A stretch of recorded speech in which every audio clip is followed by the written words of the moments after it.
عالم على سبيل الهدى പറയുകയാണ് ജനങ്ങളെ സന്മാർഗത്തിലേക്ക് നയിക്കുന്ന ആലിമീങ്ങളുണ്ടല്ലോ. ഏതെങ്കിലും ഒരു നാട്ടിലില്ലാതെ വന്നാൽ അവിടെ ദുരന്തമുണ്ടാകുമെന്ന് മഹാന്മാര് പഠിപ്പിക്കുമ്പോ പ്രിയമുള്ളവരെ ആലിമീങ്ങളുണ്ടല്ലോ, അല്ലാഹുവിനെ പേടിച്ചുകൊണ്ട് ജീവിക്കുന്ന അൽ-ഉലമാഉ വറസത്തുൽ അംബിയാ, അമ്പിയാക്കന്മാരുടെ അനന്തര അവകാശികളായ ആലിമീങ്ങളുണ്ടല്ലോ. ആലിമീങ്ങൾ ഒരു നാട്ടിലില്ലാതെ വന്ന അവിടെ വിപത്തുകൾ ഇറങ്ങുമെന്ന് അവിടെ നിന്ന് പറഞ്ഞു വരുമ്പോൾ പ്രിയമുള്ള സഹോദരങ്ങളെ, സഹോദരിമാര്, നമുക്ക് ആലിമീങ്ങളുടെ മഹത്വം എന്താണ്, പവിത്രത എന്താണ്, സ്ഥാനം എന്താണ്, അവരാരാണ്, അവരെ സ്നേഹിച്ചാൽ, അവരെ ബഹുമാനിച്ചാൽ, അവർക്ക് ഭക്ഷണം കൊടുത്താൽ, അവർക്ക് ഖിദ്മത്ത് ചെയ്യാൻ അല്ലാഹു നമുക്ക് തരുന്ന പ്രതിഫലം എന്താണെന്ന് നമ്മളിൽ പലർക്കും മനസ്സിലായിട്ടില്ല. പുതിയ തലമുറയുണ്ടല്ലോ, നമ്മുടെ വീട്ടിലെ കാരണവന്മാരുണ്ടല്ലോ, അവർക്ക് നിർബന്ധമായിരുന്നു എന്റെ കുടുംബത്തിൽ ഒരു ആലിമ വേണം. പഴയ വാപ്പമാർക്ക് നിർബന്ധമായിരുന്നു എന്റെ മക്കൾ 5 ഉണ്ടെങ്കിൽ അതിൽ ഒരെണ്ണം ആലിമാകണം. എന്റെ മയ്യത്ത് കുളിപ്പിക്കാൻ അറിയുന്ന ഒരു മകന്, എന്റെ മയ്യത്ത് നമസ്കരിക്കാൻ അറിയുന്ന ഒരു മകന്, എന്റെ ഖബറിന്റെ ചാരത്ത് വന്നിട്ട് യാസീനോദി ഖത്തമോദിയിട്ട് അല്ലാഹുവേ റബ്ബിനോട് പൊട്ടിക്കരഞ്ഞുകൊണ്ട് ദുആ ചെയ്യുന്ന ഒരു ആലിമായ മകൻ എന്റെ കുടുംബത്തിൽ വേണമെന്ന് പഴയ വാപ്പമാർക്ക് വല്ലാത്ത നിർബന്ധമായിരുന്നു. അങ്ങനെയല്ലല്ലോ അല്ലാഹുവേ, അങ്ങനെയല്ല. നമ്മുടെയൊക്കെ ആഗ്രഹം മക്കളെ ആലിമീങ്ങളാക്കണമെന്നല്ല. കാരണം അവർക്ക് ശമ്പളമില്ല, അവർക്ക് പൈസ കുറവാണ്, അവർക്ക് അടിച്ചു പൊളിച്ച് നടക്കാൻ കഴിയില്ല. പടച്ചവനെ, പടച്ചറപ്പിനെ ഭയന്നുകൊണ്ട് ജീവിക്കുന്നവരാ ആലിമീങ്ങള്. ഇന്നമാ യഖ്ശല്ലാഹു മിൻ ഇബാദിഹിൽ ഉലമാ, അല്ലാഹുവിനെ ഭയന്ന് ജീവിക്കുന്നവരാ ആലിമീങ്ങള്. നമ്മൾക്ക് അവരുടെ മഹത്വം അറിയില്ല, എങ്കിലും മഹത്വം അറിയുന്ന ഒരു വിഭാഗമുണ്ട്. പള്ളിപ്പറമ്പിൽ കിടക്കുന്ന കബറാളികളുണ്ടല്ലോ. അനസ് റളിയല്ലാഹു തആല പറയുകയാണ്, പള്ളിക്കാരിൽ കിടക്കുന്ന കബറാളികൾക്കറിയാം ഉസ്താദിന്റെ മഹത്വം എന്താ, ആലിമീങ്ങളുടെ മഹത്വം എന്താ, ഇൽമു പഠിക്കുന്ന ഒരു മനുഷ്യന്റെ മഹത്വം എന്താണ്. ജീവിച്ചിരിക്കുന്നവരിൽ അധികം പേർക്കും അറിയില്ലെങ്കിലും പള്ളിപ്പറമ്പിൽ കിടക്കുന്ന മയ്യത്തുകൾക്ക് നല്ലതുപോലെ അറിയാം. കാരണം എന്തറിയുമോ, അല്ലാഹുവിന്റെ പ്രവാചകൻ അവിടെന്ന് പറഞ്ഞ സ്വഹാബാ, പള്ളിപ്പറമ്പിൽ കിടക്കുന്ന കബറാളികൾ ആഗ്രഹിക്കുമെന്നാണ്. അല്ലാഹുവേ, ഒരു ആലിമ് വന്നിരുന്നെങ്കിൽ, ഒരു ആലിമ് ഈ പള്ളിപ്പറമ്പിലെ കബർസ്ഥാനിലൂടെ ഒന്ന് നടന്നു പോയിരുന്നെങ്കിൽ എത്രയോ നല്ലതായിരുന്നു. അല്ലാഹ് കബറാളികൾ ആഗ്രഹിക്കുമെന്ന കാരണമെന്തെന്നറിയുമോ,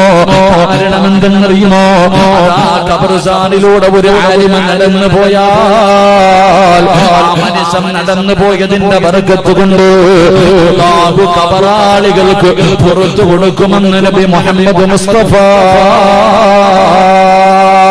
സല്ലല്ലാഹു അലൈഹി വസല്ലമ തങ്ങൾ പറഞ്ഞു തരുമ്പോൾ ആലിമിന്റെ മഹത്വം, ആലിമിന്റെ പവർ. പ്രിയമുള്ളവരെ, പക്ഷേ നമ്മളിൽ പലർക്കും അത് തിരിയാറില്ല. അതുകൊണ്ടാണ് പുതിയ തലമുറ എന്റെ മകനെ ഡോക്ടറാക്കണം, എഞ്ചിനീയറാക്കണം, എംഎക്കാരനാക്കണം, ഡിഗ്രിക്കാരനാക്കണം, എല്ലാവരും ഗവൺമെന്റ് ജോലിക്കാരാകണം. ഇന്നത്തെ ഉമ്മയുടെയും വാപ്പയുടെയും ആഗ്രഹങ്ങൾ അങ്ങനെയാണ്. എല്ലാവരും അതിനു വേണ്ടിയുള്ള പരിശ്രമമാണ്, അതിനു വേണ്ടിയുള്ള കഷ്ടപ്പാടാണ്. ദുനിയാവ് വെട്ടിപ്പിടിക്കാൻ, നല്ല നല്ല ഉയരങ്ങളിൽ എത്തിക്കുന്നതിന് വേണ്ടി എന്തിനാ മദ്രസയിൽ പോലും അരമണിക്കൂർ പഠിക്കാൻ വിടാൻ, മദ്രസയിൽ പോലും തന്റെ മക്കളെ ഒരു അരമണിക്കൂർ പഠിക്കാൻ വിടാൻ നമ്മളിൽ പലർക്കും സമയമില്ലാതെ വരുമ്പോ ആലിമിന്റെ മഹത്വം എന്നറിയുമോ, എന്താണ് ആലിമിന്റെ മഹത്വം എന്തെന്നറിയുമോ, സാരമല്ല സഹോദരാ, വല്ലാത്ത മഹത്വമാണ്. അല്ലാഹു ആദരിച്ച മനുഷ്യനാണ് ആലിമ്, ആദരിച്ചവനാ ആലിമ്. അല്ലാഹുവിന്റെ പ്രവാചകൻ സല്ലല്ലാഹു അലൈഹി വസല്ലമ തങ്ങളുടെ അനന്തര അവകാശികളാണ് ആലിമീങ്ങൾ. എല്ലാവർക്കും ഇൽമു പഠിക്കാൻ കഴിയില്ല, എല്ലാവർക്കും ഖുർആൻ കാണാതെ പഠിക്കാൻ കഴിയില്ല, എല്ലാവർക്കും മുത്തുനബിയുടെ ജീവിതം ഹദീസുകൾ അവിടുന്ന് പഠിക്കാൻ കഴിയില്ല. പ്രിയമുള്ളവരെ, കാരണം അത് അല്ലാഹുവിന്റെ പ്രകാശമാണ്, അല്ലാഹുവിന്റെ നൂറാണ്. ഖാലൽ ഇൽമു നൂറുല്ലാഹി ഹഖുൻ നൂറുല്ലാഹി ലാ യുഅതാ ലിഅസീ. അല്ലാഹു ഇഷ്ടപ്പെട്ടവർക്ക് മാത്രമേ അല്ലാഹു അറിവ് കൊടുക്കൂ, അല്ലാഹു ഇൽമു കൊടുക്കൂ, അവരെ ആലിമീങ്ങളാക്കൂ. എന്റെ പ്രിയമുള്ളവരോട് നിങ്ങൾക്ക് പെട്ടെന്ന് മനസ്സിലാകണമെങ്കിൽ ഒരു ചരിത്രം മാത്രം ഞാൻ പറഞ്ഞു തരാ. ആലിമിന്റെ ചരിത്രം പറയട്ടെ. ആലിമിന്റെ ചരിത്രം പറയണ്ട, ആലിമിനെ സ്നേഹിച്ച മനുഷ്യന്റെ മഹത്വം ഞാൻ പറഞ്ഞു തരാ. എന്റെ പ്രിയമുള്ളവരെ, തൃപ്പനിച്ചി ഉസ്താദിന്റെ പേരാണ്. അല്ലാഹുവേ, ആ മഹാനവല്ലാതെ ഇഷ്ടപ്പെടുന്നവരാണ്. നിങ്ങളുടെ സ്നേഹം വെറുതെയല്ല, നിങ്ങളുടെ സ്നേഹം വെറുതെയല്ല. ഞാൻ നിങ്ങൾക്കൊരു ചരിത്രം പറഞ്ഞു തരാ. ഒരു ആലിമിനെ സ്നേഹിച്ച ഒരു മനുഷ്യന്റെ മഹത്വം പറയാ.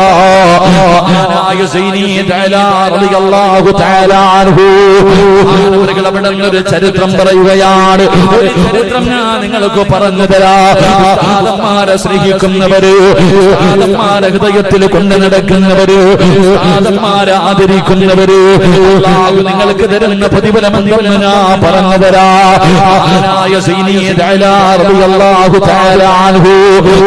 പറഞ്ഞു തരികയാണ്. ഒരു മഴയില്ല, വല്ലാത്ത പ്രയാസത്തിലാണ്. വെള്ളം കിട്ടാതെ വരുമ്പോ മനുഷ്യനോ മൃഗങ്ങൾക്കോ കുടിക്കാൻ വെള്ളമില്ല. എല്ലാവരും വല്ലാത്ത പ്രയാസത്തിലാണ്. അവസാനം ജനങ്ങൾ മുഴുവനും ഒരു ഗ്രൗണ്ടിൽ ഇങ്ങനെ ഒരുമിച്ച് കൂടുകയാ.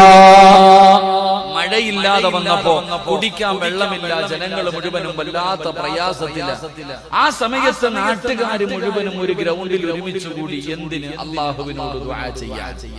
അല്ലാഹുവിനോട് ദുആ ചെയ്യുന്നതിന് വേണ്ടി ഒരു നാട്ടുകാര് മുഴുവനും ഒരുമിച്ച് കൂടി. അവസാനം എല്ലാവരും അല്ലാഹുവിനോട് ദുആ ചെയ്തു, പടച്ചവനെ ഞങ്ങൾക്ക് നീ മഴ തരണം തമ്പുരാനെ. എല്ലാരും അല്ലാഹുവിനോട് ദുആ ചെയ്തു, പക്ഷെ മഴ പെയ്യുന്നില്ല. എല്ലാവരും അല്ലാഹുവിനോട് ദുആ ചെയ്തു, മഴ പെയ്യുന്നില്ല.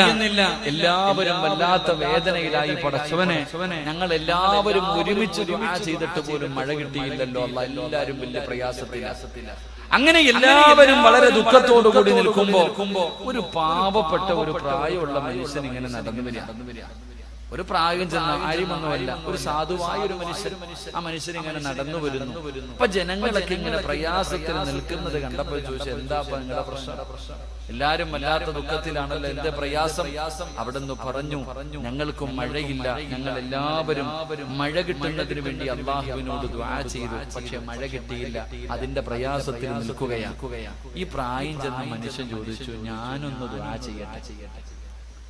ഈ മനുഷ്യൻ ചോദിച്ചു, ഞാനൊന്ന് ദുആ ചെയ്യട്ടെ? എന്റെ പ്രിയമുള്ളവരെ, നമ്മളാണെങ്കിൽ എന്ത് ചിന്തിക്കും? പിന്നെ ഇപ്പൊ എളുപ്പം മറിക്കാൻ പോവില്ല, നമ്മളെങ്ങനെ ചിന്തിക്കാം? ഇവനിപ്പോ ഇത്രയും പേര് ചെയ്തിട്ടെങ്കിൽ ഇയാള് മാത്രം ചെയ്തിട്ട് എന്ത് കിട്ടാൻ? പക്ഷെ ആ ജനങ്ങൾ പറഞ്ഞു, ചെയ്ത കുഴപ്പമൊന്നുമില്ല, നിങ്ങൾ ദുആ ചെയ്യാൻ പറഞ്ഞു. അങ്ങനെ ആ പ്രായം ചെന്ന മനുഷ്യൻ 2 റക്അത്ത് നമസ്കരിച്ചു. ആ പ്രായം ചെന്ന മനുഷ്യൻ 2 റക്അത്ത് നമസ്കരിച്ചു. എന്നിട്ട് തന്റെ ഇരുകരങ്ങൾ അല്ലാഹുവിന്റെ ദർബാറിലേക്ക് ഉയർത്തുകയാണ്.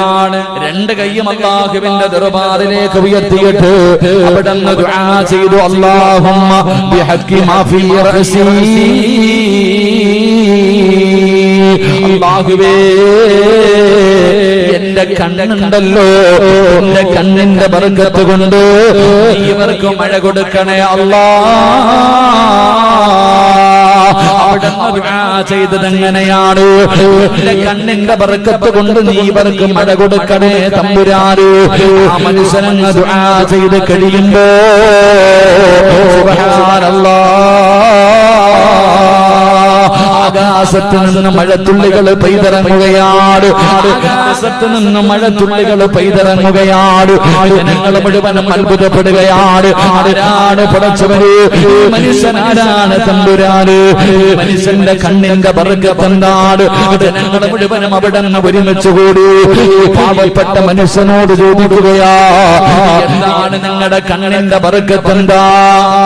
എന്താണ് നിങ്ങളുടെ കണ്ണിന്റെ ബർക്കത്ത്? ആ മനുഷ്യൻ അവിടെ നിന്ന് പറഞ്ഞു കൊടുക്കുകയാണ്.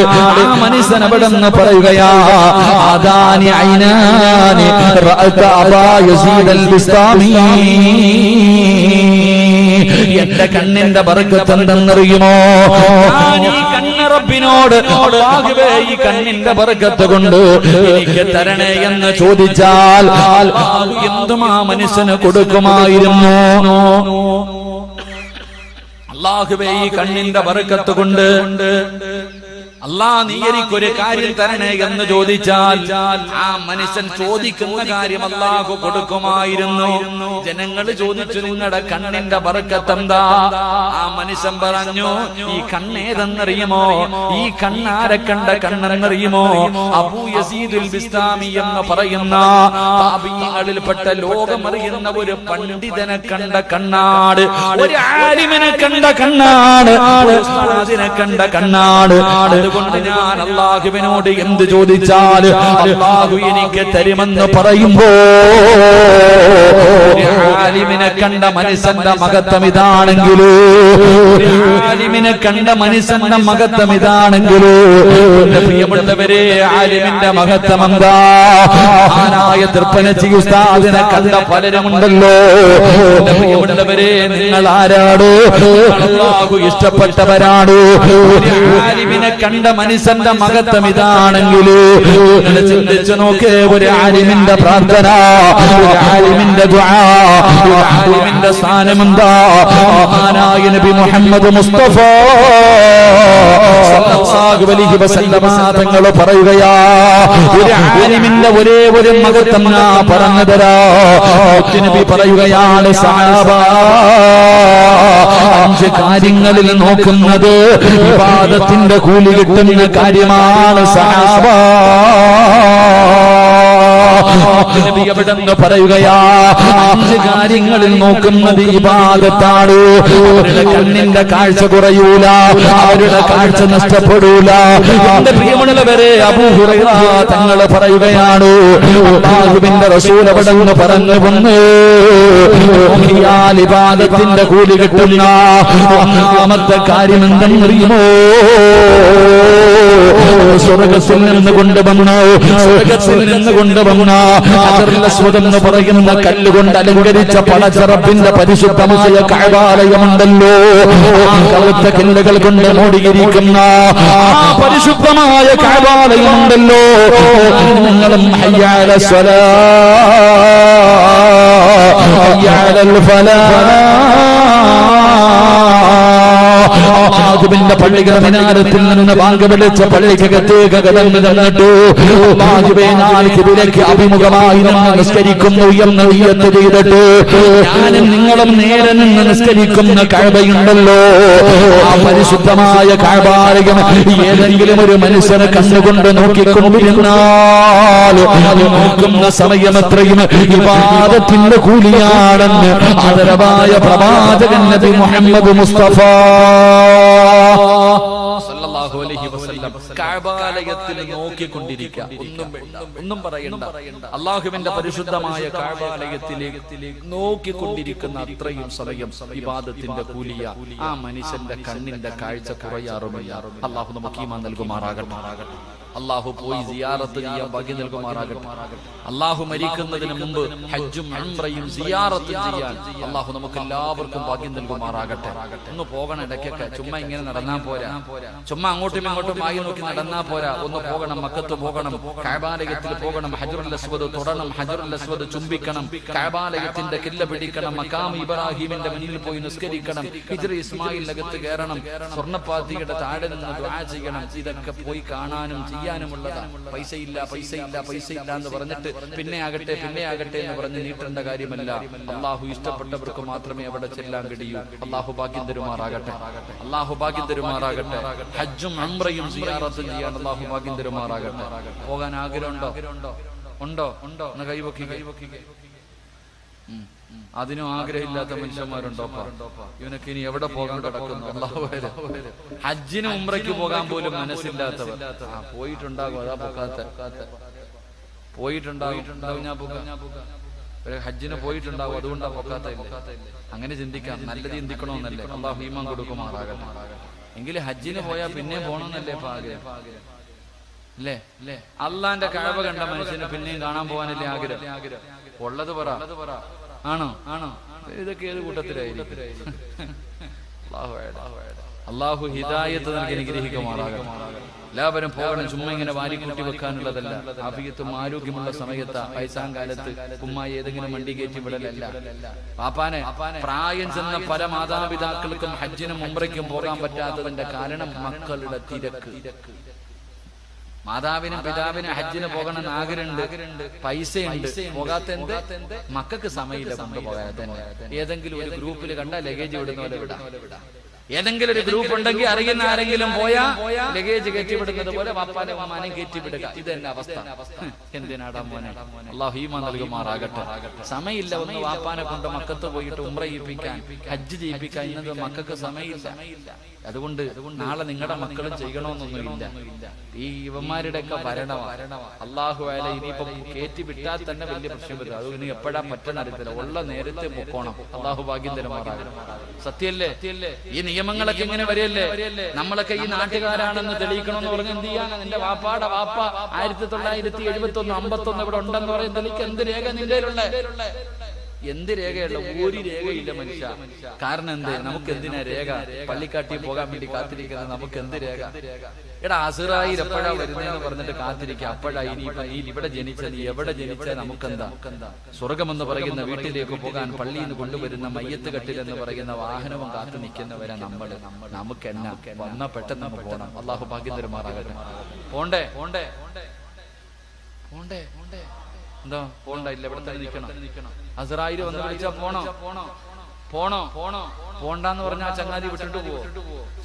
ഇവിടെ കരുണയെന്ന് പറയുന്ന സാധനം ചങ്ങാതിക്കില്ല. അതാ വേറെ ആരുടെയും അസ്റായീൽ എന്ന് പറയുന്ന മലക്കിന് കരുണയില്ല. നീ ഒന്ന് പറഞ്ഞാൽ കേൾക്കത്തില്ല. എന്തൊക്കെ കൊടുക്കാന്ന് പറഞ്ഞാലും ഒരു പരിഗണനയില്ല. അതുകൊണ്ട് തന്നെ എന്തിനെ ആ മലക്കിന് അള്ളാഹ് ഈ ജോലി കൊടുത്തത്? മനസ്സിനെ സൃഷ്ടിക്കാൻ വേണ്ടി തീരുമാനിച്ചപ്പോ അള്ളാഹു എല്ലാ മലക്കുകളോടും പറഞ്ഞു അത്രേ, ഭൂമി പോയിട്ട് ഒരു പിടി മണ്ണ് വാരിയിട്ട്. എല്ലാ മലക്കുകളും വന്നപ്പോ ഭൂമി കരച്ചില. ദയവ് ചെയ്ത് എടുക്കരുത്, സങ്കടം പറയാ. എല്ലാരും പിരിഞ്ഞു പോയി. അസ്റായീൽ അലൈഹിസ്സലാം ഇങ്ങോട്ട് വന്നപ്പോ ഭൂമി പറഞ്ഞത്ര കരഞ്ഞോണ്ട്, നീ പോ, അള്ളാഹ് പറഞ്ഞ ഞാൻ എടുക്കും, പൊണ ചങ്ങാതി എടുത്തോണ്ട് പോയി. ഇത് ഒരു കരുണയില്ലാത്ത മലക്കാണ് അസ്റായീൽ. വന്നു കഴിഞ്ഞാൽ കൊണ്ടേ പോകത്തുള്ളൂ. അള്ളാഹു നമ്മുടെ യാത്ര നല്ല പോലെ ആക്കി തരുമാറാകട്ടെ. അള്ളാഹു നല്ല യാത്ര നൽകുമാറാകട്ടെ. എന്റെ പ്രിയമുള്ള സഹോദരങ്ങളെ, ഉംറയ്ക്കും ഹജ്ജിനൊക്കെ ഞാൻ ഇൻഷാ അല്ലാഹ് ഉംറയ്ക്ക് പോകാൻ തീരുമാനിച്ചിട്ടുണ്ട്. അള്ളാഹു ഭാഗ്യം തരുമാറാകട്ടെ. നിങ്ങളൊക്കെ ദുആ ചെയ്യോ? ഓസിന് വേണ്ട, ഓസിന് ഒരു പാല വിട്ട് അങ്ങോട്ടും ഇങ്ങോട്ടും പോകണം. നിങ്ങളൊക്കെ ദുആ ചെയ്തിട്ട് ഞാൻ അവിടെ പോയാ എനിക്ക് ദുആ ചെയ്തവർക്ക് വേണ്ടി ഞാൻ അവിടെ നിന്ന് ദുആ ചെയ്യും ഇൻഷാ അല്ലാഹ്. ഇനി പറ, ദുആ ചെയ്യോ? സന്തോഷമില്ലാത്തതിന്റെ ദുആ ചെയ്യോ? അല്ലാഹു നമ്മളെല്ലാവരെയും എത്തിക്കുമാറാകട്ടെ. അല്ലാഹു നമ്മളെല്ലാവരും എത്തിക്കുമാറാകട്ടെ. ഞാൻ ഇൻഷാ അല്ലാഹ് അടുത്ത മാസം റബീഉൽ അവ്വലിലാ പോണേ. എല്ലാം വാഴല്ലേ? റബീഉൽ അവ്വലിൽ പോയിട്ട് മുത്തുനബിയുടെ റൗള ഒന്ന് കാണണമെന്ന് വലിയ ആഗ്രഹം. റമളാൻ മാസത്തിൽ പോകണമെന്ന് ആഗ്രഹിച്ചു. പള്ളി ജോലി ഉള്ളത് കാരണം അത് പറ്റിയില്ല. ഹജ്ജിന് പോകാൻ പിന്നെ അത് എന്തായാലും ഇൻഷാ അല്ലാഹ് മനസ്സിൽ വലിയ ആഗ്രഹമുണ്ട്. നബിദിനത്തിന് ഇൻഷാ അല്ലാഹ് ഉംറയ്ക്കും പോകണം. അടുത്ത വർഷം ഹജ്ജിനും പോകണം. അല്ലാഹു ഭാഗ്യം തരുമാറാകട്ടെ. അല്ലാഹു നമുക്കൊക്കെ ഭാഗ്യം തരുമാറാകട്ടെ. ഹജ്ജിന് പോയാൽ കിട്ടുന്ന പ്രതിഫലം എന്താ? ഹജ്ജിന് പോയാൽ കിട്ടുന്ന പ്രതിഫലം എന്താ അറിയോ? അറിഞ്ഞിരുന്നെങ്കിൽ വീട് വിട്ടിട്ട് നീ പോയാൽ. ഹജ്ജിന് പോകുന്ന ഒരു മനുഷ്യൻ അള്ളാഹു കൊടുക്കുന്ന പ്രതിഫലം അറിഞ്ഞിരുന്നെങ്കിൽ ഇവിടത്തെ എല്ലാം വിറ്റിട്ട് പോയാൽ. അള്ളാഹു ഈമാൻ നൽകുമാറാകട്ടെ. ഹജ്ജിന്റെ പ്രതിഫലം അൽ ഹജ്ജുൽ മബ്റൂർ ലൈസ ലഹു സവാബുൻ ഇല്ലൽ ജന്ന. സ്വർഗ്ഗവാ പ്രതിഫലം. നിന്റെ ഹജ്ജ് അള്ളാഹു സ്വീകരിച്ചാൽ അതിന്റെ പ്രതിഫലം സ്വർഗ്ഗമാണ്. അള്ളാഹു നൽകുമാറാകട്ടെ. രണ്ടാമതൊരു പ്രതിഫലം കൂടെയുണ്ട്. ഒരു ഹാജിക്ക് എത്ര പേരെ സ്വർഗത്തിൽ കൊണ്ടുപോകാം? ഒരു ഹാജി ഹജ്ജ് ചെയ്ത ഒരു ഹാജിക്ക് എത്ര പേരെ സ്വർഗത്തിൽ കൊണ്ടുപോകാം? ഒരു ഹാഫിലിന് 40 പേർ, ആലിമിന് 10 പേർ, അള്ളാഹുവിന്റെ ദീനിന് വേണ്ടി പോരാടിയ ശുഹദാഇന് 70 പേര്. ഒരു ഹാജിക്കോ എത്ര പേര്? പറ മനുഷ്യ, എത്ര പേര്? 400 പേരെ കൊണ്ടുപോകാം. അള്ളാഹു ഭാഗ്യം തരുമാറാകട്ടെ. എത്ര പേരെ കൊണ്ടുപോകാം? പറ, എത്ര പേരെ കൊണ്ടുപോകാം? അപ്പൊ നിങ്ങളൊക്കെ ഇങ്ങനെ ചിന്തിക്കാം, ഉസ്താദേ ഓരോ ഹാജിയാക്കന്മാരുടെ കയ്യിലിരിപ്പ് കണ്ട ഓൻ തന്നെ പോകാറില്ല. ഇന്നത്തെ ചില ഹാജിയാക്കന്മാരുടെ ഹജ്ജിന് പോയിട്ട് വന്ന വാപ്പാടെ ഉമ്മാടെ സ്വഭാവം കണ്ട അവരെങ്കിലും പോകും, അവര് പോലും പോകത്തില്ല. അങ്ങനത്തെ ജീവിതം. 400 പേരെ ഹജ്ജ് ചെയ്ത ഒരു ഹാജിക്ക് സ്വർഗത്തിൽ കൊണ്ടുപോകാൻ ഭാഗ്യമുണ്ടെന്ന്, ശഫാഅത്ത് ചെയ്യാനുള്ള അർഹതയുണ്ടെന്ന്. പക്ഷെ ഹാജിയായിട്ട് ജീവിക്കണം. അപ്പോഴേ അള്ളാഹു പ്രതിഫലം തരും. അള്ളാഹു ഈമാൻ തരുമാറാകട്ടെ. അല്ലാതെ മക്കത്തും മദീനത്തും പോയിട്ട് വന്നിട്ട് പലിശ പരിപാടിയാ വീണ്ടും പഴയതുപോലെ. ഉമ്മയൊക്കെ വന്ന് അല്ലാഹുവേ ഹജ്ജുമ്മയാണ്, ഹജ്ജൊക്കെ കഴിഞ്ഞ് വന്നത്, ഇപ്പോഴും ടിവിയുടെ ഫ്രണ്ടിൽ ഇരിക്കാം. മക്കള് തന്നെ ചോദിക്കുക, എന്തിനാ ഉമ്മ നിങ്ങളെ മക്കത്ത് വരെ പോയി? അങ്ങനത്തെ അല്ല, ഹാജിയെ പോലെ ജീവിക്കണം. അതൊരു വലിയ പദവിയാണ്, അത് വലിയൊരു അംഗീകാരമാണ്. നീ അള്ളാഹുവിന്റെ അതിഥിയാ. ഹാജി എന്ന് പറഞ്ഞ വെറുതെ എഴുതി വെക്കാനുള്ള സാധനമല്ല. ഹാജി എന്ന് പറയുന്നത് പലരും ഹജ്ജിന് പോകുന്ന എന്തിന്റെ പേരില്ല. അടുത്ത് നടന്ന ഒരു സംഭവം ഞാൻ പറയാം. എന്റെ പ്രിയമുള്ള സഹോദരങ്ങളെ, പലരും ഹജ്ജിന് പോകുന്നത് പേരിന് വേണ്ടി. ഒരാൾ ഹജ്ജിന് പോയിട്ട് വന്നു. ഇപ്പൊ നമ്മുടെ നാട്ടിലൊക്കെ വെള്ളിയാഴ്ച ദിവസം ഈ ചെറിയ പള്ളികളിലൊക്കെ കമ്മിറ്റിക്കാർ ഇങ്ങനെ കയറി പോകുന്ന വാതിലിരിക്കും. ആരെങ്കിലും തരുന്ന പൈസ മേടിച്ചിട്ട് എഴുതി വെക്കാൻ ദുആ ചെയ്യാം. ഇവിടെ കൊണ്ടോ അങ്ങനെ നാട്ടിലൊക്കെ കണ്ടിട്ട്. അപ്പൊ ഒരു പള്ളിയുടെ സെക്രട്ടറി ഇങ്ങനെ എഴുതിക്കൊണ്ടിരിക്കുമ്പോൾ ഒരാള് വന്നിട്ട് ഒരു പൈസ കൊടുത്തിട്ട് പറഞ്ഞു എഴുതാൻ. അപ്പൊ അദ്ദേഹം എഴുതി വെച്ചു. ഉദാഹരണം പറഞ്ഞ അബൂബക്കർ 501 രൂപ ദുആ ചെയ്യാം. അപ്പൊ അയാൾ ചോദിക്കാം, ഞാൻ പോയപ്പോ നിന്നോട് പറഞ്ഞിട്ടല്ലേടാ പോയത്? ഞാൻ പോയപ്പോ നിന്നോടും കൂടെ പറഞ്ഞിട്ടല്ലേ പോയത്? എവിടെ പോയപ്പോ? ഹജ്ജിന് പോയപ്പോ. ഹാജിന്ന് എഴുതിയില്ല, അതിന്റെ പേര്. എന്റെ പ്രിയമുള്ളവരെ, അപ്പൊ അങ്ങനെ ചിന്തിക്കുന്നവരുമുണ്ട്. അള്ളാഹു നമുക്ക് ഈമാൻ നൽകുമാറാകട്ടെ. അപ്പൊ പരിശുദ്ധമായ കഅബാലയത്തിൽ പോയി ഹജ്ജ് ചെയ്ത എത്ര പേരെ കൊണ്ടുപോകാം? 400 പേരെ ഒന്നും കൊണ്ടുപോകണ്ട, സ്വന്തമായിട്ടെങ്കിലും ഒന്ന് പോയാൽ മതി. അള്ളാഹു ഭാഗ്യം തരുമാറാകട്ടെ. ഞാനിപ്പോ എന്തായാലും ഹജ്ജിന് പോയിട്ടുണ്ട്, അള്ളാഹു സ്വീകരിക്കുമാറാകട്ടെ. എനിക്ക് 400 പേരെ കൊണ്ടുപോകണമെന്നൊന്നും ആഗ്രഹമില്ല. ഞാനെങ്കിലും എങ്ങനെയും ഒന്ന് കയറിപ്പോയാൽ മതി. അള്ളാഹു രക്ഷപ്പെടുത്തുമാറാകട്ടെ. അപ്പൊ ഞാൻ പറഞ്ഞത്, പരിശുദ്ധമായ കഅബാലയത്തിൽ ചെന്നിട്ട് നോക്കിക്കൊണ്ടിരുന്ന ഇബാദത്തിന്റെ കൂലി, കണ്ണിന്റെ കാഴ്ച, കണ്ണാടി കൂരി കളഞ്ഞോ പരി വേണ്ട, പോയിട്ട് അവിടെ ഇരുന്നോ. 2 അള്ളാഹുവിന്റെ വിശുദ്ധമായ ഖുർആൻ, 114 സൂറത്തുകൾ, 6666 ആയത്തുകൾ നോക്കിക്കൊണ്ടിരിക്കും. അറിയത്തില്ല, അള്ളാഹുവിന്റെ പരിശുദ്ധമായ ഖുർആൻ എടുത്തിട്ട് നിനക്ക് ഓതാൻ അറിയില്ലെങ്കിലും നീ നോക്കിക്കൊണ്ടിരിക്കുക. നിനക്ക് ഇബാദത്തിന്റെ കൂലിയുണ്ടെന്ന് നബിയനാ റസൂലുള്ളാഹി പറഞ്ഞ നബിയനാ റസൂലുള്ളാഹി. പക്ഷെ ഇന്ന് നമ്മൾ നോക്കണത് എവിടെ? ഏറ്റവും കൂടുതൽ നോക്കുന്നത് ഇന്ന് ആണുങ്ങൾ മൊബൈലിലാണ്. അല്ലാഹുവേ, മൊബൈലായാൽ മതിയായിരുന്നു ചില ആഗ്രഹിക്കുക. ഏറ്റവും കൂടുതൽ മൊബൈലിൽ ഇങ്ങനെ നോക്കിക്കൊണ്ടിരിക്കുന്നു, TV കണ്ടുകൊണ്ടിരിക്കുന്നു. പടച്ചവനെ, ഖുർആൻ തുറക്കാനോ നോക്കാനോ ഒന്നിനും സമയമില്ല. അല്ലാഹു നമുക്ക് ഈമാൻ നൽകുമാറാകട്ടെ. അല്ലാഹു ഈമാൻ നൽകുമാറാകട്ടെ. 3 പ്രവാചകർ സല്ലല്ലാഹു അലൈഹി വസല്ലമ തങ്ങൾ പറഞ്ഞു, ഉമ്മയുടെ മുഖത്ത് നോക്കുക, ഉമ്മയുടെ മുഖത്ത് നോക്കിക്കൊണ്ടിരിക്കുക, അത് ഇബാദത്തിന്റെ കൂലി കിട്ടുന്ന കാര്യമാണെന്ന് നബിയനാ റസൂലുള്ളാഹി. ആരുടെ മുഖത്ത് നോക്കുക? ആരുടെ മുഖത്ത് നോക്കാം? ഉമ്മയുടെ മുഖത്ത്. പിന്നെ മുടിയെല്ലാം നരച്ച്, തൊലിയെല്ലാം ചുളുങ്ങി, രോഗം പിടിച്ചിട്ട് ചുരുണ്ട് കിടക്കണ. ഇനി ഉമ്മാന്നല്ലല്ലോ പറയണേ. ഇന്നത്തെ യുവതലമുറ പറയണത് കിളവിന്നാ വിളിക്കണം. കിളവി എന്ന് വിളിക്കുന്നത്തെ മക്കൾ. അതുകൊണ്ടാണല്ലോ കാമുകൻ ഫോൺ വിളിക്കുമ്പോ കാമുകി പറയുകയാ, 2 ഉറങ്ങിയിട്ടില്ലടാ. ആര്? വാപ്പായുമായി. 2 സാധനം ഉറങ്ങിയിട്ടില്ല ഇന്നത്തെ തലമുറ പറയുന്നത്. എന്റെ പ്രിയമുള്ള സഹോദരങ്ങളെ, സഹോദരിമാരെ, ഉമ്മയുടെ മുഖത്ത് നോക്കുന്നത് ഇബാദത്താ. ഇബാദത്തിന്റെ കൂലി കിട്ടും. ആ നോക്കുന്ന മക്കൾക്ക് കണ്ണാടിയൊന്നും വെക്കണ്ട, കാഴ്ച ശക്തി നഷ്ടപ്പെടൂല. അള്ളാഹു നമുക്ക് ഈമാൻ നൽകുമാറാകട്ടെ. അള്ളാഹു നമ്മുടെ ഉമ്മമാർക്ക് അള്ളാഹു ആഫിയത്തും ദീർഘായുസ്സും കൊടുത്ത് അനുഗ്രഹിക്കുമാറാകട്ടെ. അവരുടെ കാൽച്ചുവട്ടിൽ കിടക്കുന്ന സ്വർഗം അള്ളാഹു നമുക്ക് നൽകി അനുഗ്രഹിക്കുമാറാകട്ടെ. ആ ഉമ്മയ്ക്ക് ഖിദ്മത്ത് ചെയ്യാൻ, അവരുടെ കയ്യും കാലും നെക്കി കൊടുക്കാൻ, അവരോട് സ്നേഹം സ്നേഹത്തോടുകൂടി സംസാരിക്കാൻ, അവരെ കെട്ടിപ്പിടിച്ച് ചുംബനം കൊടുക്കാൻ അള്ളാഹു നമുക്ക് ഭാഗ്യം നൽകുമാറാകട്ടെ. അള്ളാഹു നമുക്ക് ഭാഗ്യം നൽകുമാറാകട്ടെ. അപ്പൊ എന്ത് ചെയ്യണം? മാതാപിതാക്കളുടെ മുഖത്ത് ഇങ്ങനെ നോക്കിക്കൊണ്ടിരിക്കും. ഉമ്മയുടെ മുഖത്ത് സമയം കിട്ടുമ്പോൾ അടുത്തു പോയിരിക്കണം. കൈകാലുകളൊക്കെ ഒന്ന് നെക്കി ഉമ്മയുടെ കാര്യങ്ങളൊക്കെ പറഞ്ഞ് അൽഹംദുലില്ലാഹ് ഉമ്മയുടെ മുഖത്ത് ഉമ്മ കൊടുക്കണം. അള്ളാഹു ഭാഗ്യം തരുമാറാകട്ടെ. ഉമ്മയ്ക്ക് എവിടെ ഉമ്മ കൊടുക്കണ്ടേ? കവിളിലാണോ നെറ്റിയിലാണോ? ഉമ്മായിക്ക് ഉമ്മ കൊടുക്കേണ്ടത് എവിടാ? പറ ചങ്ങായിമാരെ, എവിടാ? കവിളിലില്ലേ?